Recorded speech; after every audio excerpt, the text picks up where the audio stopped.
आता isakal.com आहे देशातील नंबर 1 ची मराठी न्यूज वेबसाईट। प्रत्येक अपडेटसाठी isakal.com ला नक्की भेट द्या।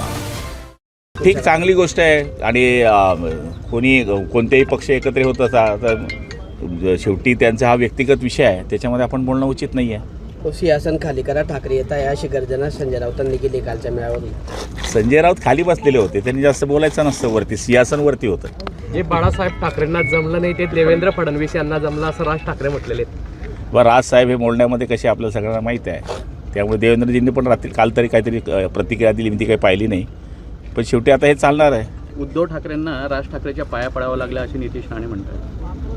हे बघा, आपण त्यांच्यावर बोलण्यात काही अर्थ नाही आहे। आपण आपल्या पक्षाचं काम करणं, महायुतीचं सरकारचं जे काम चाललं आहे ते जास्त स्पीडमध्ये वाढवणं, समोराच्याकडे काय अजेंडा आहे तो आपल्याला माहीत आहे।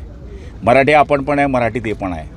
फक्त विषय आहे की पहिली ते 5वी कंपल्शन करू नये। 5वीपासून सगळे हिंदी बोलता, मी पण हिंदी बोलतो, 5वी नंतर मी पण हिंदी शिकलो आहे। विषय तेवढाच आहे, त्याचा भाऊ ते करतायत म्हणून आपण करावा असं मला वाटत नाही। आणि कोणावर बोलण्यापेक्षा आपलं जोरात काम चाललं आहे ते कामं बघायचे। आता आज जसं आम्ही हे काम बघतोय ते दोघं भाऊ एकत्र आहेत, आपण पूल जोडतोय, चालू द्यायचं आपण आपलं काम। मराठीसाठी गुंडगिरी करायला सुद्धा तयार आहेत आम्ही। कोण करणार नाही गुंडेगिरी? सगळे गुंडेगिरी करतात, पण गुंडेगिरी करण्यासारखं वातावरण तर पाहिजे ना।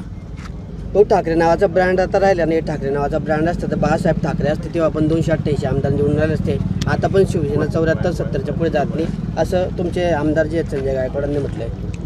तर आमच्या आमदारांनी म्हटलं ते त्यांचा मांडलेला विषय आहे, त्यावर प्रतिक्रिया देण्यात काय आहे?